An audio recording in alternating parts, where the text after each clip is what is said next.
Welcome to Jump Shots from the Goal Line. I am your host, Jonathan Dugan. I am joined, as always, by Mr. John Henningsen.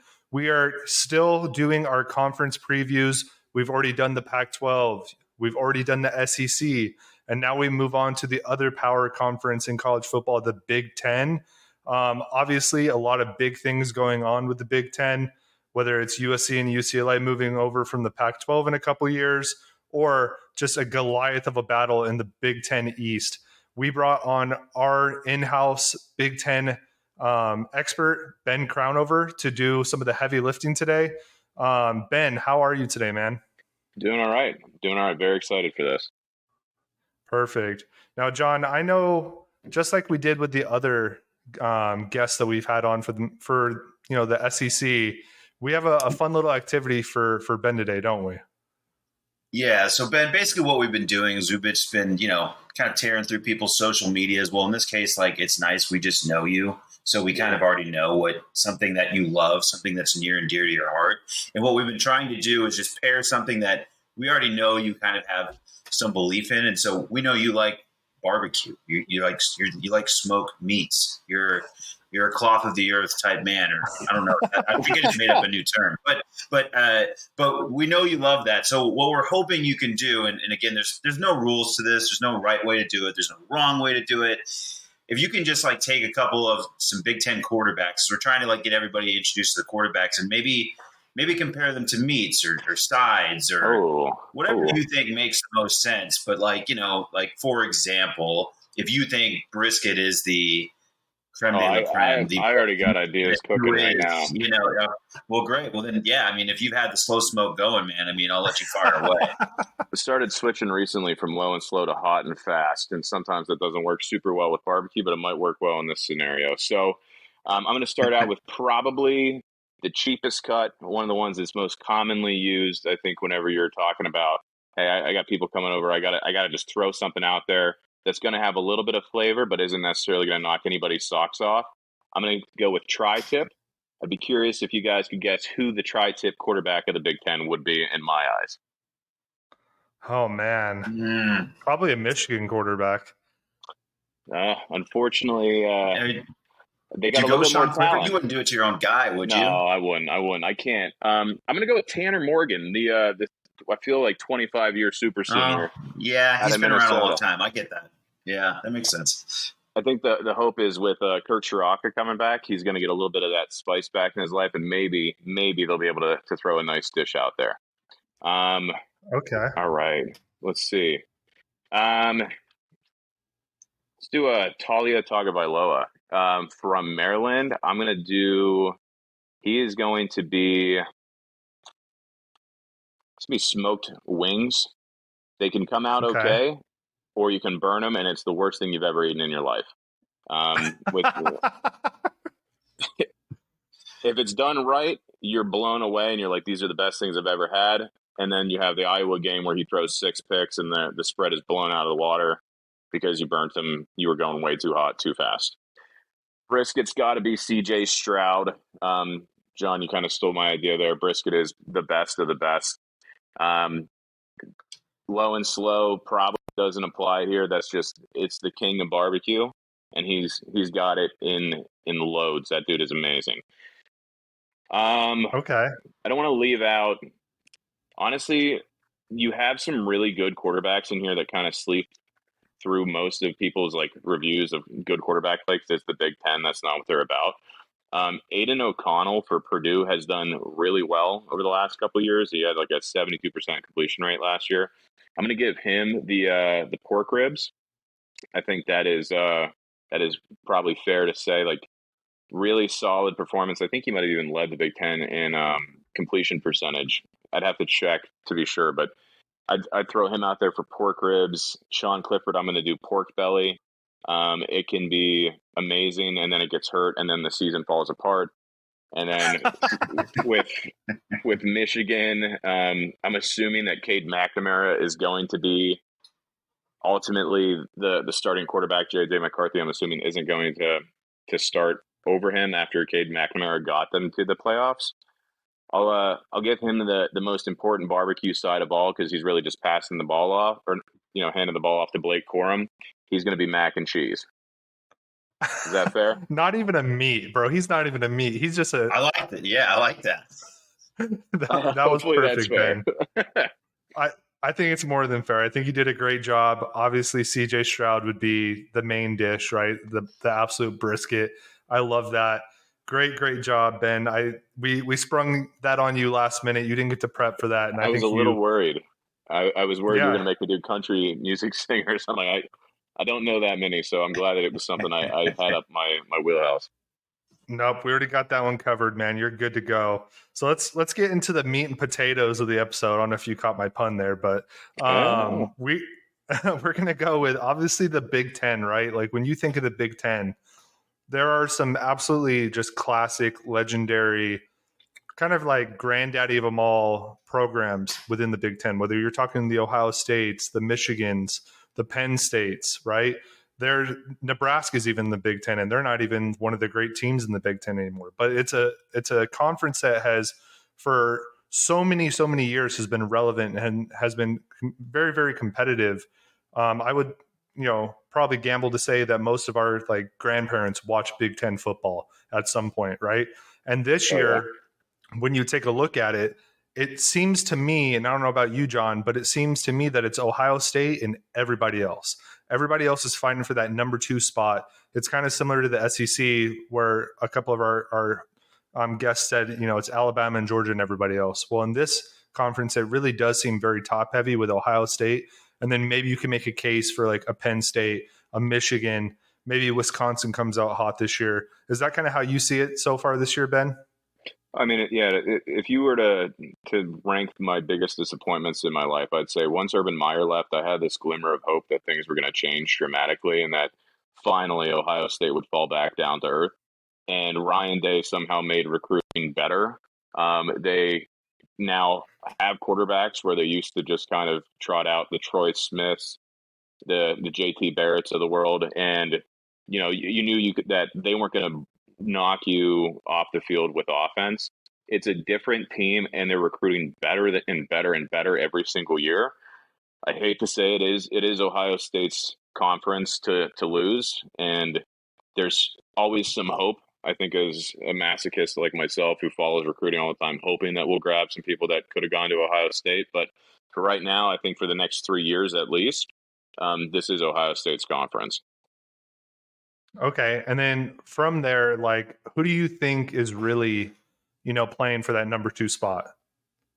Well, if you were to look at Vegas betting odds, it's going to be Michigan. It's going to be Penn State. It's going to be Michigan State. Honestly, whatever team is in the West, which is really typically Wisconsin or Iowa, that can kind of sneak through and maybe get in there and maybe surprise the Buckeyes whenever they're not paying attention. The West is so quickly forgotten in this because they don't recruit at the same level. And if you actually want to be nationally relevant, you have to recruit at that level. There's only really 3 teams in the Big Ten that recruit at a high level consistently, top 25 year after year after year. That's going to be Michigan, Penn State, and Ohio State. Michigan State's starting to get in there with Mel Tucker. He's really kind of mastered the transfer portal probably more than the other coaches have so far. This year, I know this is going to sound like a homer pick. I do think Penn State has a good chance only if Clifford stays healthy. They do have actual quarterbacks now backing him up instead of last year, but I don't anticipate this being the year that Penn State beats Ohio State. With all that being said, I think it probably goes Ohio State 1 in the East, Penn State 2, Michigan 2A or 3, just depending on how the records shake out. And then Michigan State 4 on the West. It's going to be Wisconsin, Iowa, or Purdue. Honestly, I think Purdue is kind of a sleepy pick here. Okay, for sure. And what do you think about Ohio State makes them just so tough? Is it literally just CJ Stroud and those receivers, or who else is catching your eye on that team? There's so many people. I mean, honestly, I was talking to you about this the other week, but if you look at the Urban Meyer teams that they've had for years, right, the ones that were contending for national championships that would make them eat pizza all set in the, underneath the stadium after the inevitable loss, it was always kind of defense first, and then you'd end up getting the offense kind of as a secondary. The special teams are supposed to be Urban Meyer's big thing, but Offensively, like they are completely different with Ryan Day and CJ Stroud with those receivers. I know that they lost two, but if you were to look at consistently top recruiter rankings from 24/7, it's Brian Hartline every single year. This dude pulls in 5-star after 5-star after 5-star receiver. There's one that is you guys probably don't know about, but Julian Fleming, he was, I think, top 15 overall. I think maybe the number 1 or number 2 receiver in the country, chose Ohio State over Penn State, and he hasn't done anything on that roster yet because he was sitting behind, Olave and Wilson and Jackson Smith and I'm going to butcher that last name. I'm not going to say it. Jackson Smith, whatever. You guys know what I'm talking about. JSN.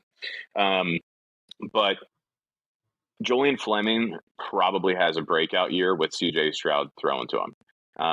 They also have more 5-stars coming in behind him, and they have 2 committed in the class of 23. They have a crystal ball in on another 5-star receiver in the class of 24. Like, it's just going to keep coming and coming and coming that Ohio State receivers and their quarterbacks are going to run this conference because that's just what they've always done.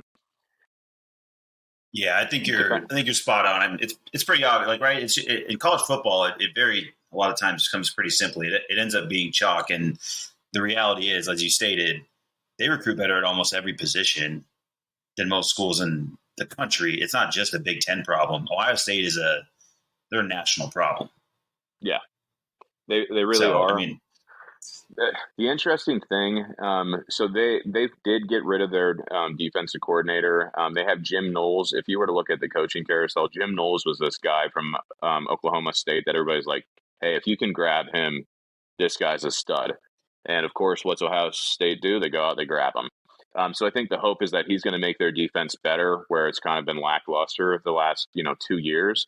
They got crushed by run-heavy teams, which is why Michigan was able to kind of do what they were able to do last year with them. But Larry Johnson Sr. just continues to get those Chase Youngs of the world coming in.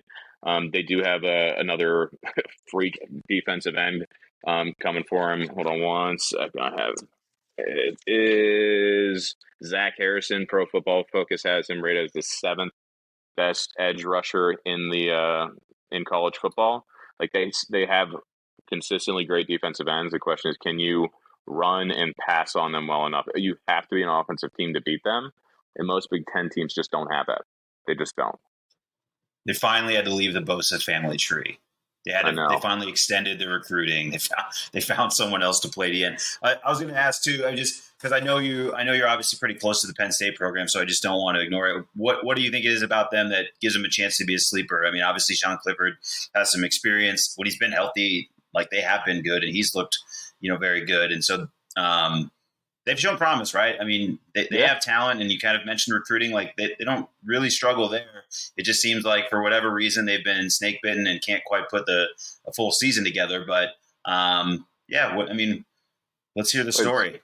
Yeah, well, I mean, you're going to have me really kind of beating myself up here and beating my program up. But to your point, Sean Clifford was 10th in QBR last year in all of college football prior to the Iowa game when he got injured, and they cheered for it because classy Iowa fans.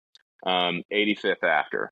If he can stay healthy, they really do have, I think, a lot of the right tools in place to do well. They have more blue chip prospects in the conference than every school but Ohio State.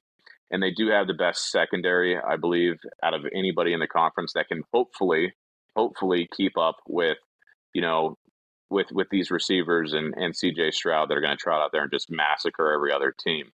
The reason why Penn State's been so bad for the last couple of years, it honestly goes back to the sanction era. The biggest underrated component of that was offensive line recruiting. They didn't have depth, and they had consistently people playing in positions that were not their natural positions. So, their best offensive line recruit, while maybe he's a guard prospect, is playing left tackle because they have to put somebody there. You have to put somebody in a good spot for that. They brought in Phil Trotland from Boston College, and he's kind of proclaimed as this, offensive line guru. People forget he played with the Pouncey brothers, so also a teammate of Aaron Hernandez. Maybe we should check that out. But there's they finally have some of that that offensive line depth. And if you look at what they've done the last 2 recruiting cycles, they have been able to go out and get consistently top 200 offensive line prospects that hopefully can keep Clifford healthy so he doesn't have to scramble for his life every single play, because that's where he gets hurt. The protection falls down. He has to go out. He gets hit and hit and hit and hit and hit, and then he's injured and he can't play, and they didn't have anybody to back him up because it was kind of the transfer portal really hit Penn State initially pretty hard. They lost. They had a couple of 2 quarterback classes. They kept losing people in them. And it's all kind of snowballed, honestly, but it comes down to the offensive line more than anything else. And they do have a very, very good group. Finally, they had a top 100 offensive line recruit in Landon Tangwall, who's going to be starting this year. They got a lot of guys that honestly, I think will be really good. But it all falls back on that. And it's why you see a lot of offensive linemen from Penn State in the league, even though Penn State hasn't been able to run the ball, going all the way back to Saquon Barkley. He was consistently getting hit behind the line, and it's just guys playing their unnatural position. Yeah, with that, do you think a guy like Juice Scruggs then is going to have like a big year, since you guys have that new? I really hope so. He was an interesting one because he was supposed to come onto the season, or like burst onto the scene like a season earlier than he did. But I think he was in a pretty bad car accident, and it kind of delayed his development and his ability to actually get on the field. You got him, you got Olaf Schiano, you got Sal Wormley, Caden Wallace. You got some guys that are 4-star offensive line recruits, and the guys backing them up are 4-star offensive line recruits. You also got to remember too that like they had a very young running back room, and running backs, they talk about it in the NFL all the time. Like, they're an important part of pass protection. You got freshman running backs trying to pick up, Ojabo from Michigan and Aiden Hutchinson. It's just not going to work. So I think they've gotten a little bit more tenure in that room, and they brought in some more studs there. Like, I really am optimistic, which is dangerous to say. Plus, they got a good transfer portal addition in Hunter Norzad from Cornell. Not necessarily the top prize in the transfer portal for offensive linemen, but those guys are coveted heavily there. I think they could do some serious damage. Interesting. Perfect. And I know you had mentioned too, obviously the secondary being probably one of the best in the conference. And that's a secondary that has Jair Brown at safety, Joey Porter Jr., throwback there at corner. I thought he looked really good last year. It's a lot of pass interferences, but he's still very good. Right. Which, hey, you get away with that sometimes, and definitely in the NFL you can get away with that a little bit.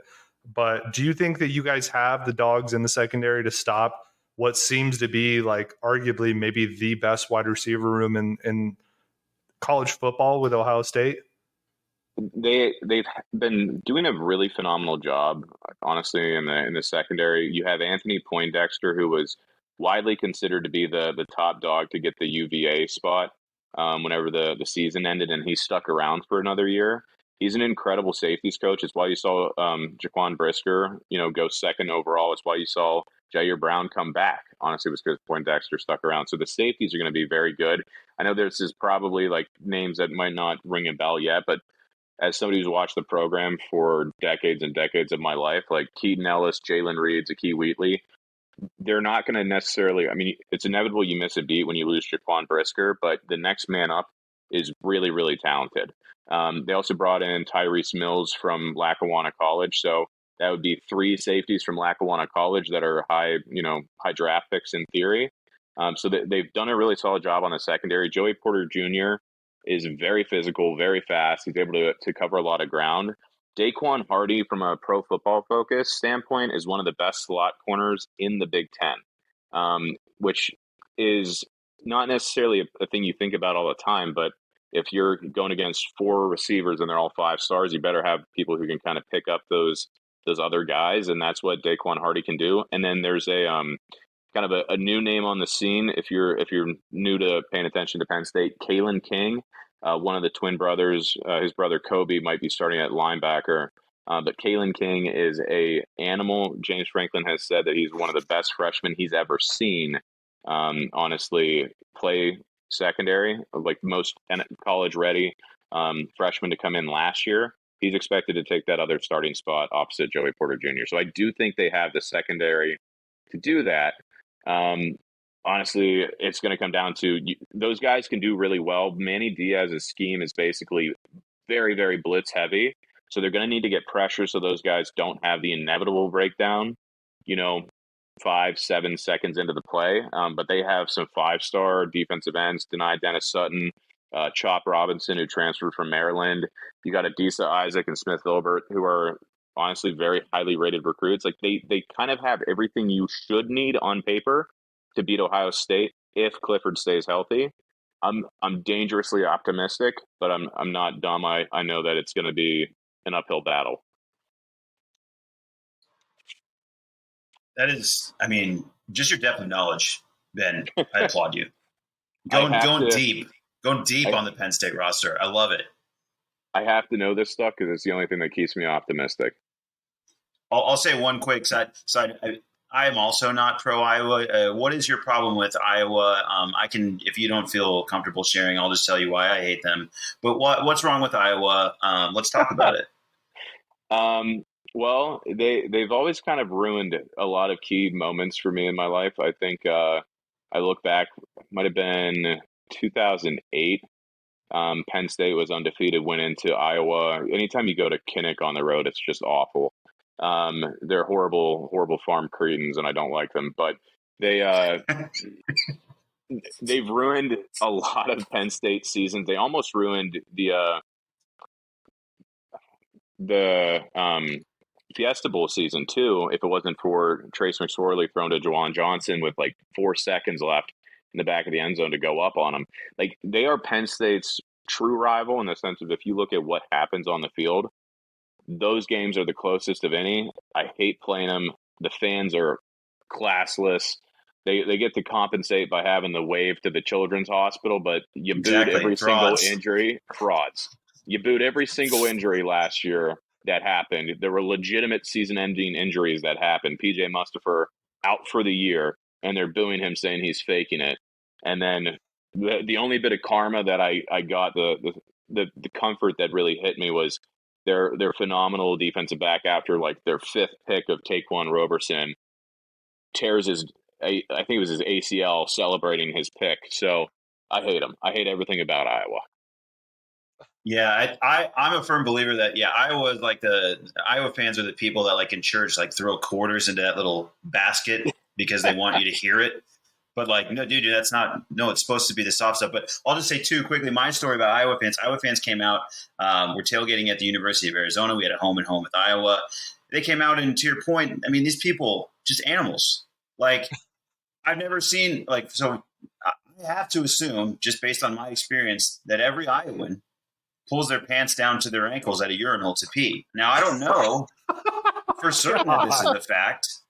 But it's the only thing I can be led to believe based on my experience with Iowa fans. I want no part with Iowa. So I stand with you, Ben. I just want you to know they're kind of like they're the one team, and I really don't like them.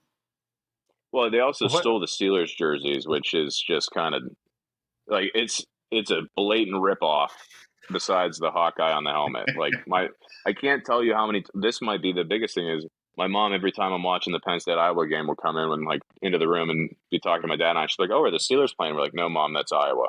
Like the amount of times that's happened to me in my life, like that's another reason to hate them. They're confusing my mom. Man, yeah, don't confuse mama. That's rule number 1 for sure. The one thing I will say about Iowa, right, is they surprised a lot of people last year. And then they have probably one of the best tight end prospects in probably college football is Sam Laporta. What's your take on Sam Laporta? It's like inevitable, right? Like death, taxes, and Iowa tight ends. TJ Hawkinson, Noah Fant, they just pump these guys out. It's aggravating because if you look at what they're going to do this year on offense, it's going to be thrown to Sam Laporta. He's going to put up a ton of yards. Most teams won't be able to cover that guy because tight ends are a natural mismatch. It's going to be really frustrating to watch him. He's going to have a great year, though. I really do not like their offense overall. I I really can't stand anything that they're going to do. It's really boring to watch. They were historically inept last year on offense, and they only were saved by the fact that they had those 25 interceptions. I think that he might not have much competition for winning the best tight end in the country. He's just, I just hate him. I really hate him. I'm sorry. It's fine. Yeah. Hey, you can't hide your disdain. It's tough. No. I understand. They should be better at running the ball this year. They had a kind of a running back last year in Tyler Goodson who tried to do the Le'Veon Bell thing where you dance around for 25 seconds in the backfield and then hope for some hole to open up that's just magically going to get you a ton of yards. It didn't work at all. But in the bowl game, he sat out, and they had two youngsters come in who averaged 5.8 yards per carry. So maybe they'll be better on offense, a little bit more well-balanced. But I think it's going to be Iowa offense will be your typical Big Ten dink and dunk, hand the ball off 8 times on a drive, and Sam Laporta will catch every 3rd and 7. That is exactly. That is the most apt description of Iowa football. That's all you need to know. They're a good program. So for all the mess we talked about them, we know they're going to do that. Run, play defense, and every 3rd and 7 and 3rd and 8, it's going to a tight end, and you can't believe it happened again. I am going to take the under on them this year. I think there's just no way that they're going to end up being able to replicate the turnover luck that they had last year. So I don't anticipate them running the West the way they did, but I just hope that bad things happen to that fan group. So Perfect, man. Well, my next question, obviously, I know we're both kind of NFL guys as well, right? And you know myself, I'm a big NFL draft nerd. So who do you see out of the Big Ten this year really making some noise and rising up draft boards? Mitchell Tinsley. I know that this is going to, anybody listening is going to be like, this guy's a homer. This is all he talks about is Penn State. But he had an unbelievable year for transferred in, I think, from Western Kentucky with 1,400 receiving yards. Like, this guy has to replace Jahan Dotson.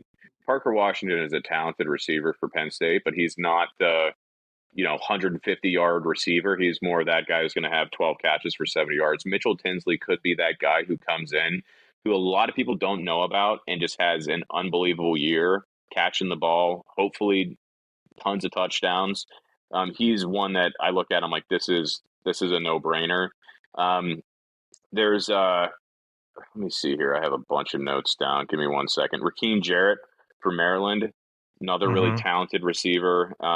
This is one of those people I feel like if my buddy's team drafts Rakim Jarrett, I'm going to hit him up and be like, yo, you guys got a stud. Rakim Jarrett is unbelievable. You have specifically Jalen Reed from Michigan State, another really talented receiver. Let me see. I might have stuck heavily with receivers. Rakim Jarrett was the former number 1 overall wide receiver recruit at one point. He kind of followed Mike Locksley to Maryland, right? Because I think he was connected to Alabama at one point.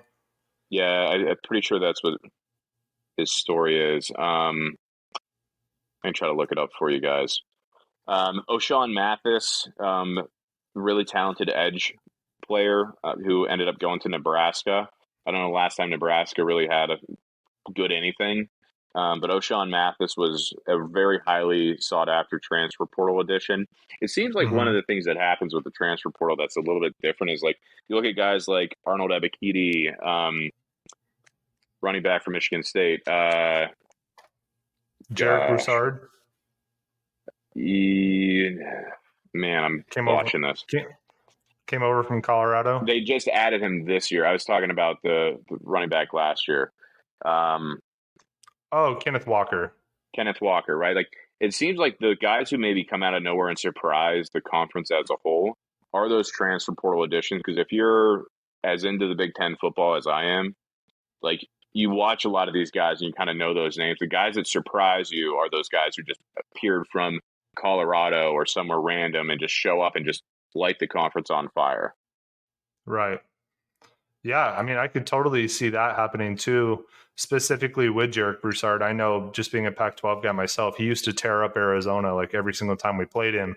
And I think it's no secret Mel Tucker's been bringing in a lot of really, really talented guys from, exactly like you're saying, maybe situations where they wouldn't be able to highlight their talents on a national stage as much as, where they were at before. Because like somebody like Kenneth Walker, who I never heard of him when he was at Wake Forest, but then he plays one season in Michigan State and absolutely tears it up. So I agree with you. I think Jarek Broussard, you could definitely be on the lookout for him. Absolutely. Absolutely.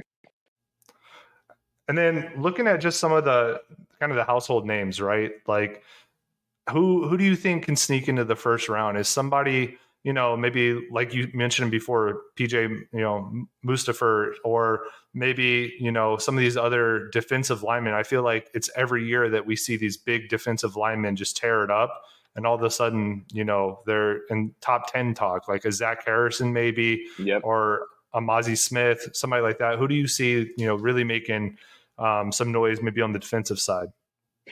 If only defensive tackles went 1 overall, I would say PJ Mustafa. That dude was an animal, and Penn State's defense looked nothing like it did prior to his injury. If you were to look at Mel Kiper's, way too early first round picks, do I get to count Will Levis playing for Kentucky as a former Big Ten guy? Do I get to claim that, or no? That's probably. I think our SEC guys already took him, bro. Sorry. All right, man.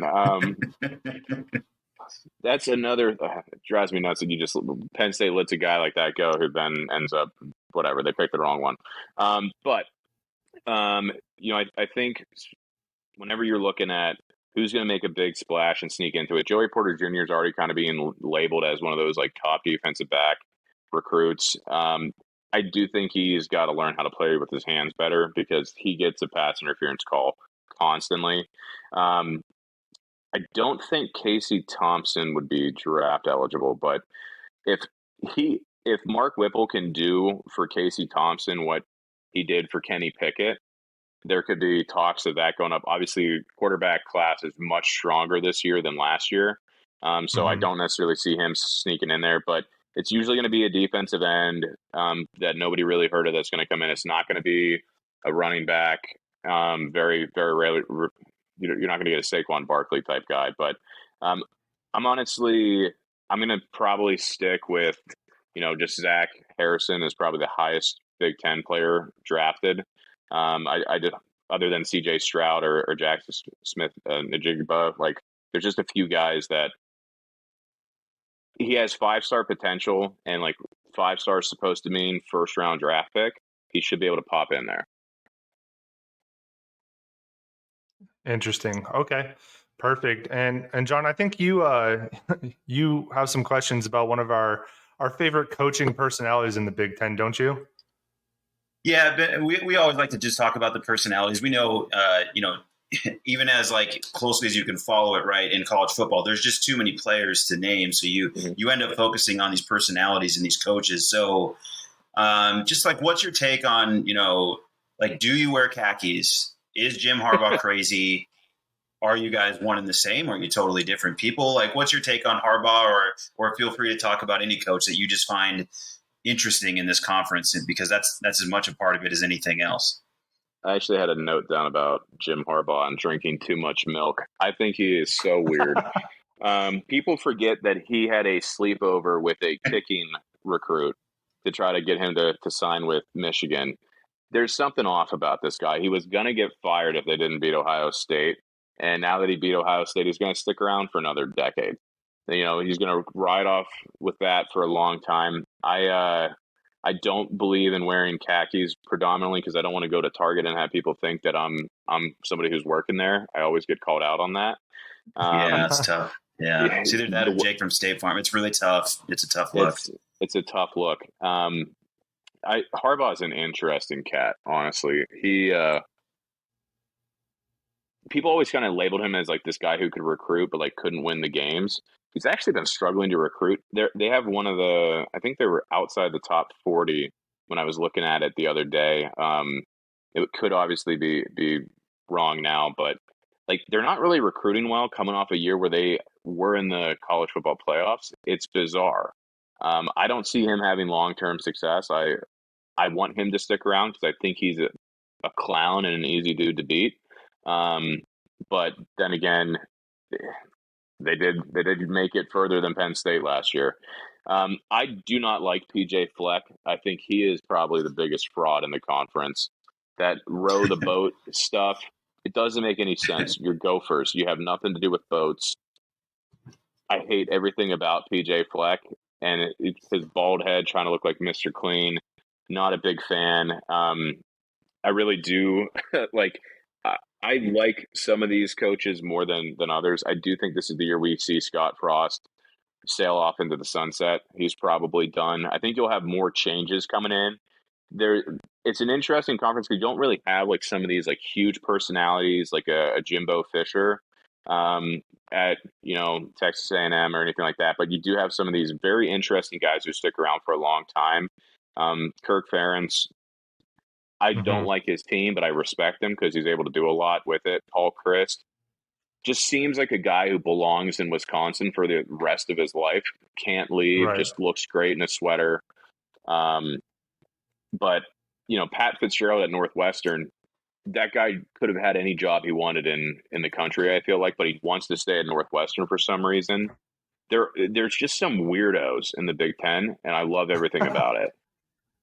I firmly agree. It's a bunch of weirdos. I think it's a bunch of guys, whether they're wearing khakis or not, I feel like they're all wearing khakis. It seems like they're like nice guys, right? So it makes sense. It's kind of salt of the earth, which I think is the term I was looking for earlier. They seem like pretty genuine guys. I mean, Harbaugh will raise apparently all of the children that are born at the University of Michigan, which I thought was bold, and it probably explains his milk purchases. But like but it is like interesting, and like you mentioned, for instance, I am curious because you mentioned Scott Frost. I mean, he got there with so much hype. Obviously, he won the national championship at Central Florida. That's roughly disputed, but a championship's a championship. Let that banner undefeated hang. And I mean, hey, like fly that thing, man. I'd be flying that thing all day.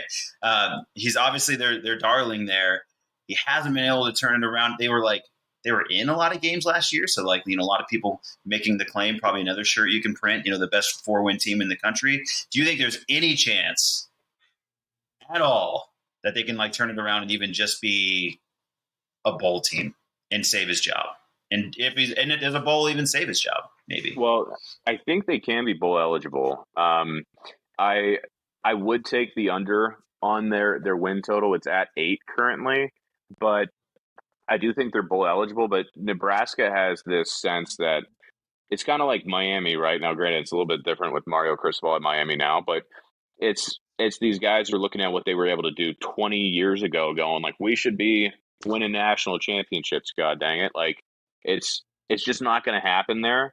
It's a lot different in the Big Ten than it was, for UCF.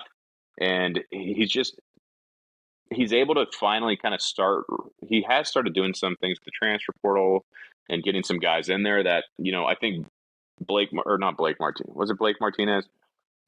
No, Adrian Martinez. Adrian Martinez. That's right. I was thinking of the guy from Arizona, my bad. But yeah, Adrian Martinez literally was there for so long, and he was a big part of the problem too. Like maybe they look at it and they get Casey Thompson from Kansas to come in and do some really good things, and maybe they surprise some people and there's some promise. But for most of his career at Nebraska, he's had bad quarterback play, and they weren't really doing anything right other than just doing backdoor covers on, being the underdog in games. I made a lot of money betting on them last year to cover. I think they can probably do something similar this year. I think they do maybe 7 wins, but I don't see that team and that fan group.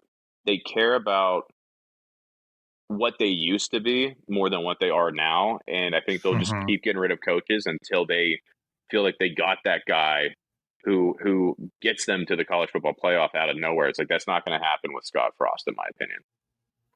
Okay. How about, looking at a few of the other coaches, what about Greg Schiano? Like, he comes back to Rutgers.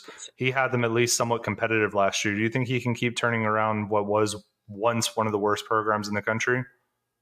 To an extent. I mean, Greg Schiano is not a joke the way that, other coaches at Rutgers have been. Like, this guy was the only person who ever made them kind of relevant. And then, say what you want about Ray Rice and his, fondness for elevators. Like, that team was a good team legitimately. Yeah. And the way that he did it was by recruiting New Jersey and Philadelphia. He's done a good job with that. I think they're going to be better than they have been. They're not going to be. I think they're still one of the worst teams in the Big Ten, especially because they're stuck in the East. That's really the killer here. If they were in the West, they probably would be bowl eligible, and they kind of were bowl eligible because they got that after the fact invite whenever some of the bowls got canceled for COVID. Like, I think he'll get them to consistently be like that 6-6, 5-7, 4-8 team. There's just a limit there. College football is an arms race, and say what you want about,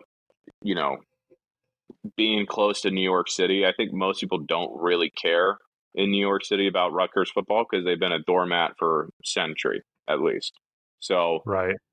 I think he'll probably have more success somewhere else, but he's done about as well as you can with that program, in my opinion. Yeah, totally. It's definitely a tough situation anytime, your main recruiting ground being Jersey and Philly is also being actively recruited by the Penn States and the Michigans of the world, and Ohio State, obviously, that's their territory as well. So yeah, he really is almost getting like the fourth or fifth guy down there. So yeah, and it's not even just Big Ten that recruits Philly. Philly is notoriously recruited by Georgia very heavily, Georgia and Alabama. Like, SEC pretty much kind of caps out at Philadelphia as like the northern part of their recruiting territory, it seems. And a lot of those dudes, for a long time, those Philly guys were going either to Ohio State or south to the SEC. And to your point, he might even be like 7th or 8th in line there. Staying home in New Jersey, why? It's one of the worst states ever. I wouldn't want to do it. Oh my God, definitely. Hey, I mean, unless you're a Sopranos fan, right? Like, yes. Jersey ain't it. My other coach I wanted to get some clarification on, only because I know we do have some listeners out in the Maryland area, is Mike Locksley, right? Like, he came in with a lot of fanfare, had some pretty nice recruiting classes, was able to get Tagliavoa to come over to Maryland. They're another team in the Big Ten East, right? Kind of the bloodbath. But do you think that he can keep building that momentum and building that brand up? I know Maryland is one of the stronger brands just in the college athletic space as it is. Do you think he can keep building on that momentum? Well, to the idea of, hey, do you want to stay home and play for the local school? I don't think there's a state in the country that thinks their flag is better than people in Maryland. Like, they love their flag and they're big weirdos about it. Sorry if that offends any of your listeners, but I think legitimately, no one is safe today. No one is safe when Ben Crownover's on. Be noted, all 48 states in the union, the lower 48, you are on watch. Yes, 100%. I can even say bad things about Alaska if you want. But yeah, I think they will consistently be. I think they're going to kind of cap at like an 8-win team, even if he continues to do well, because there's just not that reputation, I think, with Maryland of being that place where you go and you contend for national championships. In the era of NIL, in the era of transfer portal, like, they can be competitive, and I think they will consistently field a good team. Having Tagovailoa in there like helps a lot. They're going to return their entire offensive line this year. They might have one of the best receiver groups in the country, but I don't really trust Tagovailoa as like one of the top 5 quarterbacks in the league. I think you look at that Iowa game, and I was dumb and I put a bunch of money on Maryland because I bought into it for a little bit, and then you saw what he did. Like, that's kind of one of those things. Like, they could do really well. There's some really heavy hitting schools in that area. DeMatha Catholic consistently pumps out these 5-star recruits. But the 5-star recruit from Maryland this year just committed to Ohio State. And if you go back last year, the 5-star from Maryland committed to Penn State. The 5-star that they had the year ahead of that Chop Robinson just transferred to Penn State. So like there's in-state talent in that area, but they haven't been able to keep the top ones home. And that's what you have to do to take a program to the next level. And I don't think he's necessarily doing anything wrong. I just don't think they have the brand at this point to kind of start taking those guys unless they have some unbelievable year where they can go 10-2 and do a New Year's Six bowl. I just don't see it happening this year. And I don't see it happening in the East. Maybe once the Big Ten expands to no divisions, they could have a chance, but that's just going to be, as long as they stay in the East and they are this year, they got no chance. Yeah, I think you're spot on. And it is, I mean, just the fact that we're even talking Rutgers and Maryland at all, right, is like, even as we're doing it, I'm like, no, there's no way, right? I mean, like, of course, competitive, but it is kind of hard to visualize them being on the top of the Big Ten with the Wisconsins, the Ohio States, the Michigan, everybody we've talked about already, right? Those schools you lead with for a right reason. I know you mentioned recruiting a few times, so I'm just kind of curious, is there anyone out there that, I mean, obviously, like, I'm sure Ohio State's doing great. I know I've seen the same thing you have on Michigan where they're actually struggling, which makes no sense to me, but for whatever reasons they are, I guess maybe those tree visits aren't going as well as planned. But is there anybody else that's jumping out to you or anything just on the recruiting trail that you're seeing, like, hey, this team's really getting after it, or I can't believe how disappointing, anything that we haven't touched on yet? Honestly, Nebraska's having a better recruiting year. They're not lighting the world on fire, but like they're definitely outperforming what their on the field results have shown. And I think that might be the best indication is, like, are they recruiting better than their top 25 finish? Northwestern and Nebraska are kind of putting together some solid classes.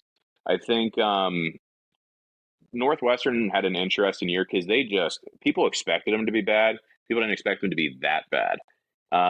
But they very quickly went out and signed, the classic middle of the tier Big Ten, recruiting class of 18 3-stars. And that's an important part for those teams to be able to consistently come out, and because those are development schools, not necessarily like they're not selling you on, hey, you're a stud, you're coming in here, you're gonna light the world on fire. It's like hey, you're gonna need to come in and be coached and be developed, and that's what Northwestern's been selling. I think Iowa grabbing a 5-star in Caden Proctor you can kind of put an asterisk on that. The kid's a hometown kid, loves that program. Like, he's going to end up them getting a 5-star here and there. Like, you want to just kind of write that one off a little bit because they were the favorites from the get-go on him. But Wisconsin, it's funny. I pay attention to this because I need a reason to be hopeful that my life will get better down the road. That's why I pay attention to recruiting so much. And Penn State gives me that reason a lot of times because they're able to recruit. I don't feel like they develop super well, at least at the level of, like, I wish they could do what Wisconsin does with their 23 3-stars.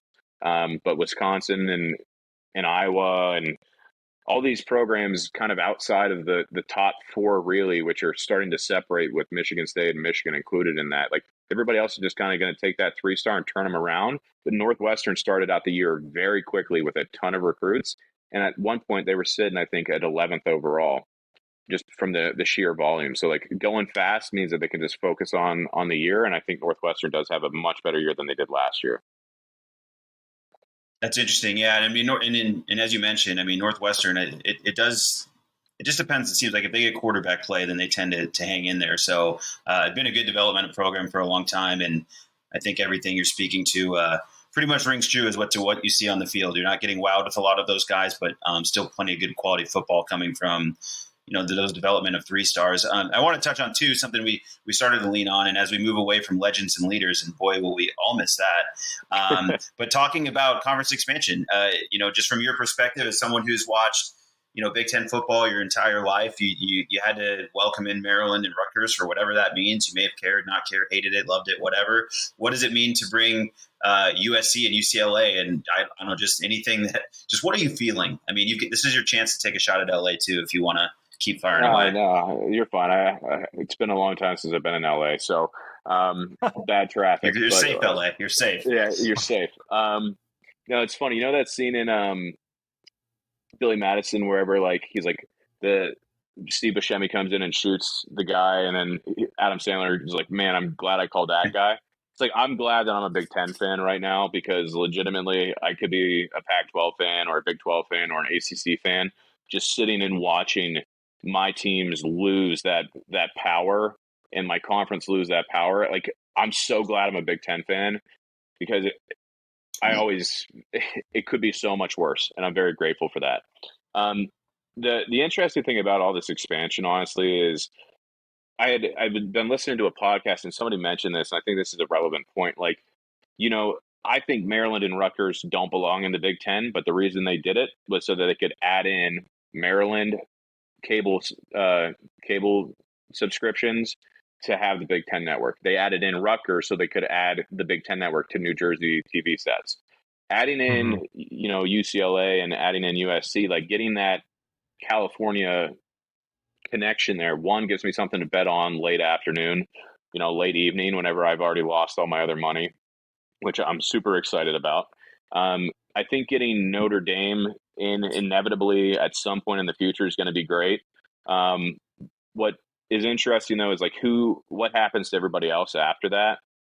I would put all my money on the Big 12, just being that conference that somehow survives. I think the ACC will die very quickly. I think Pac-12, sorry guys, is probably dead. Getting Big 12, like they've been on their deathbed like 3 or 4 times at this point, and they've somehow find ways to stick around. They'll probably grab, some of these other West Coast teams. I would love to see Penn State and the Big Ten overall be able to get Virginia, UVA, or Virginia Tech, or UNC/Duke. I don't necessarily care as much about like the Oregon and Washingtons of the world, because I think you have to add at least 2 Western teams in theory to have it make sense for Olympic sports.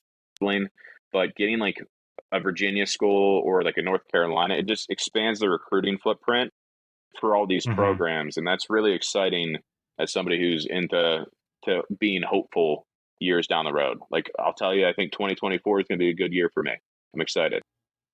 Yeah, I mean, I think you have to take a look kind of, you started leaning this way, but what's going to hurt the Pac-12 is losing that media market of the LA area and California as a whole. And then that's something that's going to help each and every program in the Big Ten when it comes to, recruiting, when it comes to the facilities they're able to pay for from those TV dollars. The NIL is all of a sudden going to be an even bigger deal, right? And then, it's just a massive, massive boost to probably the weaker of the 2 divisions, right? The Big Ten West, we laughed about it earlier, right? It's basically just like Purdue, Wisconsin, and Iowa. And now you throw in 2 teams that realistically should do well right away in that division. I think that is a boon for you guys. Absolutely. Yeah, for sure. I think I'm very excited to see. I think I get to be optimistic as a Big Ten fan of where this goes, because I know I'm part of it. But I do feel for you guys as Pac-12 fans, like, it's going to be tough. But I'm excited to see where it goes. I think this becomes very, very competitive between Big Ten and SEC, and it's going to be really cool to see, some of these games down the road, a decade from now in the college football playoff, which hopefully will have more teams. And it's going to be really exciting. I think a lot of people look at college football right now with like this doom and gloom.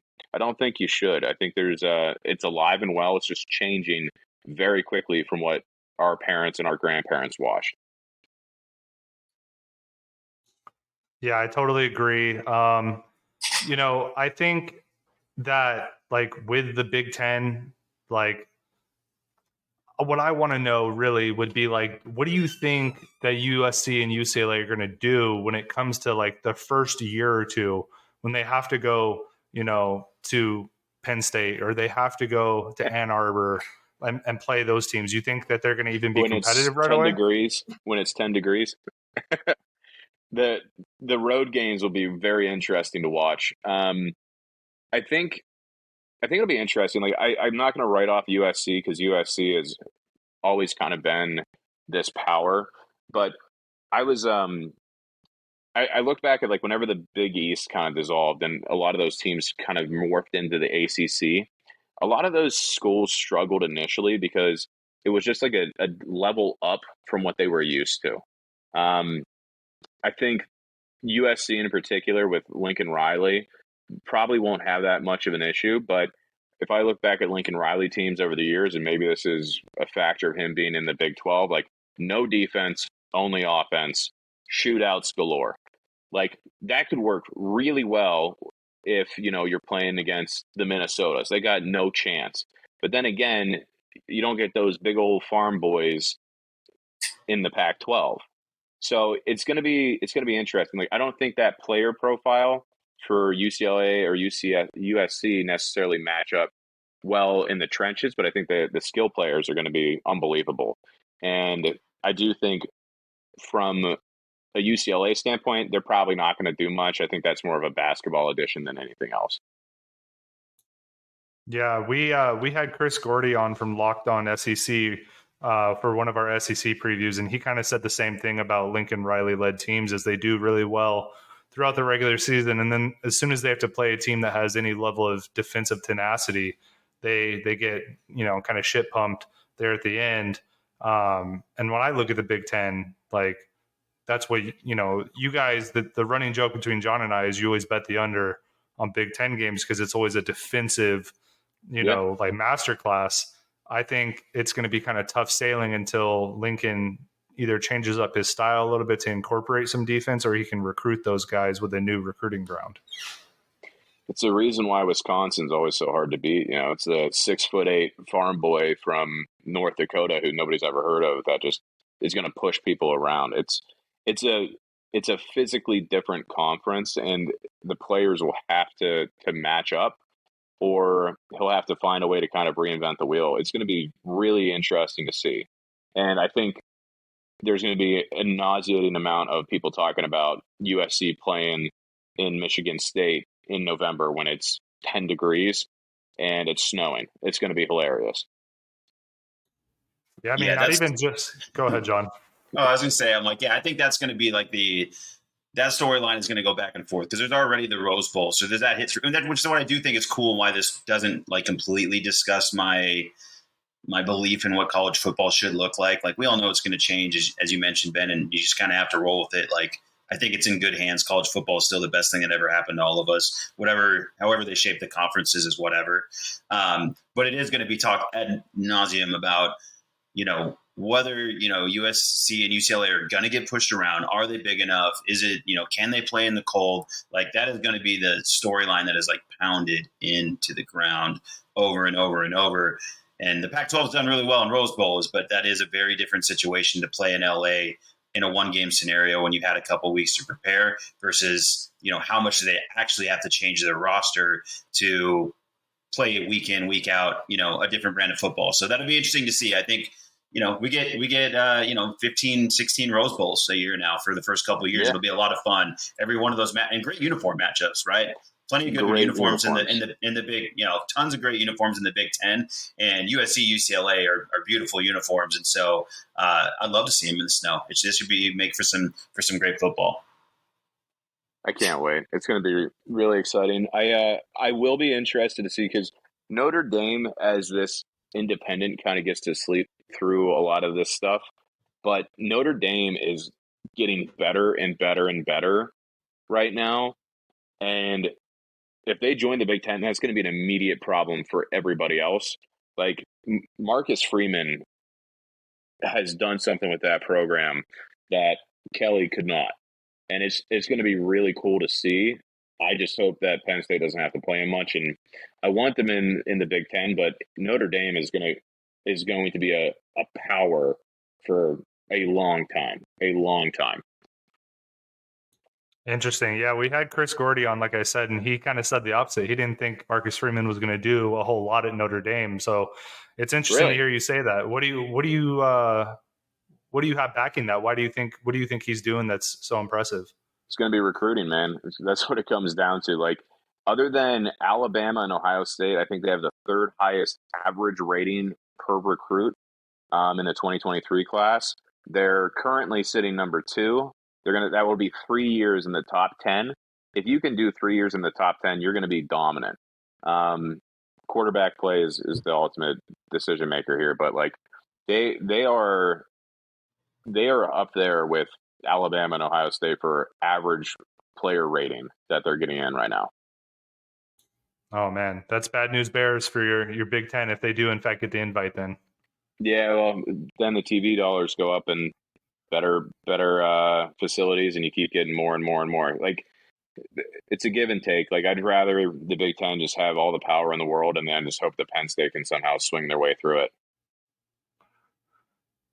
Absolutely, man. Well, hey, I know, we're at an hour now. Like, you got any like hot takes you want to hit us with before we close out the show? Like, do you think Penn State could have a Michigan-esque like come up this year, or what are some fire takes that we can leave our audience with?